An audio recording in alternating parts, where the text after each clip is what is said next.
Tanggal 21 Agustus tahun 1945. Yesus meninggalkan dataran tinggi yang luas di Gunung Karmel dan turun sepanjang jalan-jalan setapak yang berembun melintasi hutan-hutan yang menjadi terlebih hidup dengan suara-suara dan kicau burung kala cahaya matahari di awal pagi menyepuh sisi timur gunung. Ketika berkas-berkas matahari menyerahkan kabut, keindahan seluruh dataran Esdraelon terpapar dengan kebun-kebun buah-buahan dan kebun-kebun anggur yang semuanya menyatu sekeliling rumah-rumah.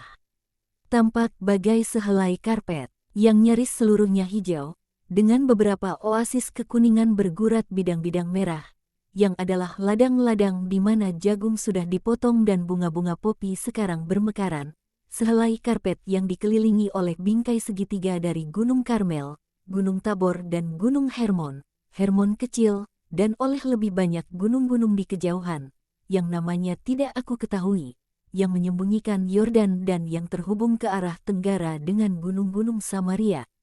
Yesus berhenti dan memandang termenung pada seluruh wilayah Palestina itu.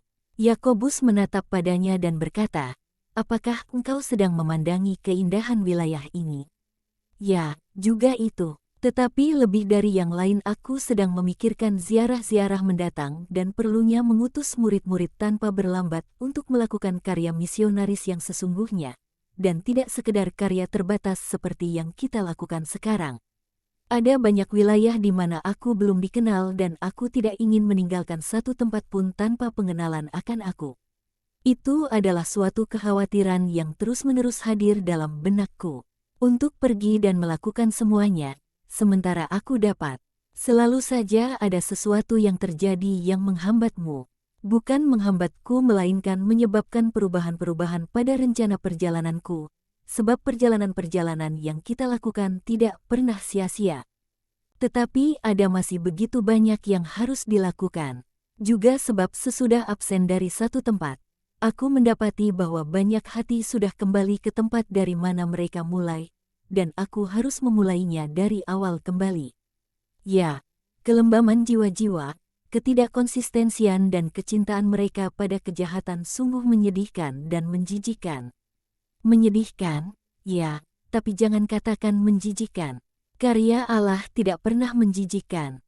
Kita harus merasa kasihan, bukan jijik, kepada jiwa-jiwa yang malang.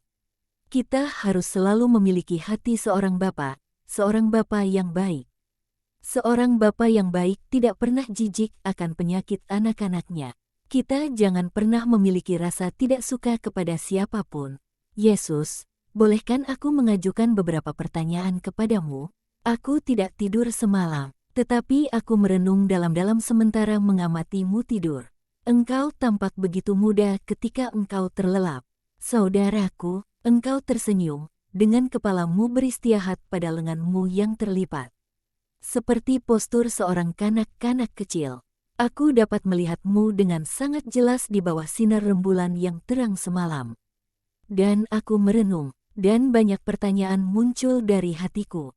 Katakanlah padaku, aku katakan, aku harus menanyakan pada Yesus bagaimana kami akan dapat membentuk badan yang terorganisir itu, yang engkau sebut gereja, dan yang dimana akan ada hierarki-hierarki, jika aku memahaminya dengan benar, mengingat betapa tidak cakapnya kami.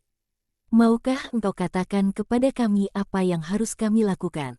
Atau haruskah kami melakukannya sendiri? Ketika saatnya tiba, aku akan mengatakan kepadamu siapakah kepalanya.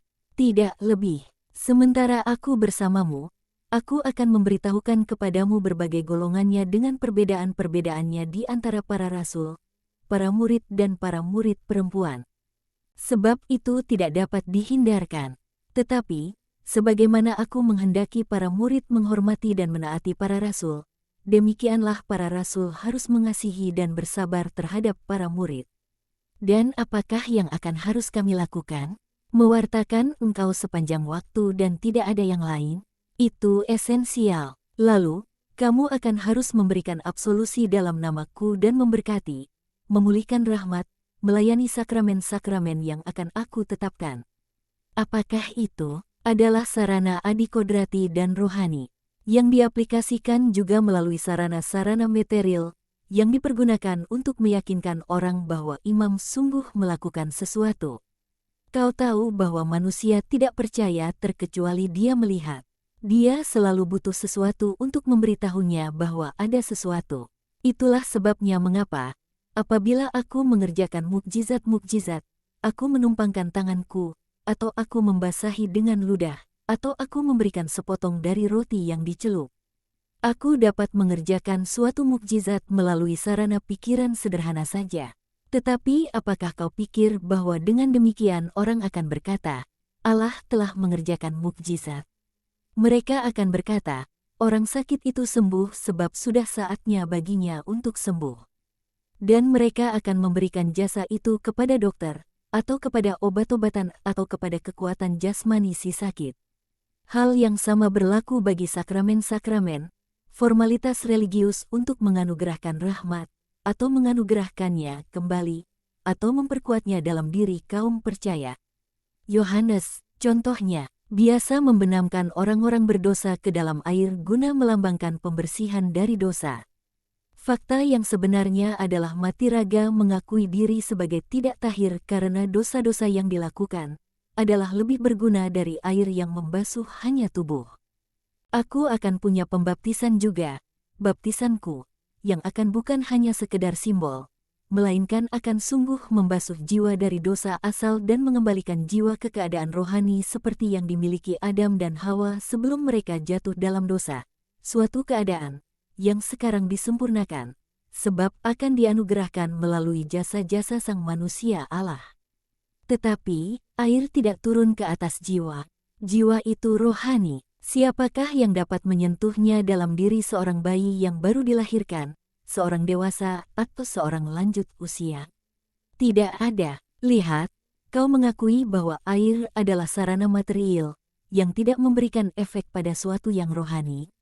Jadi, akan bukan air, melainkan perkataan imam, seorang anggota gereja Kristus, yang dikonsekrasikan dalam pelayanannya, atau perkataan seorang percaya sejati lainnya, yang dapat menggantikannya dalam kasus-kasus luar biasa, yang akan mengerjakan mukjizat penebusan orang yang dibaptis itu dari dosa asal.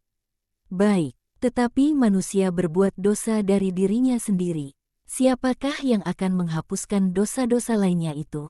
Akan selalu imam, Yakobus.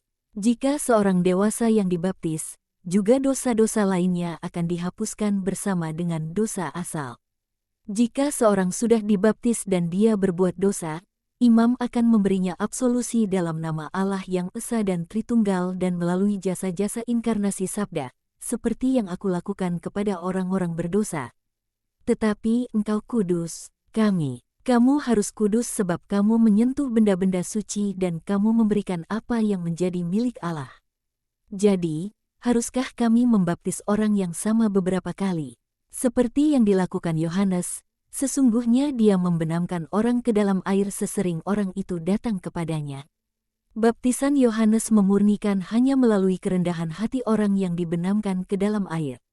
Sudah aku katakan padamu,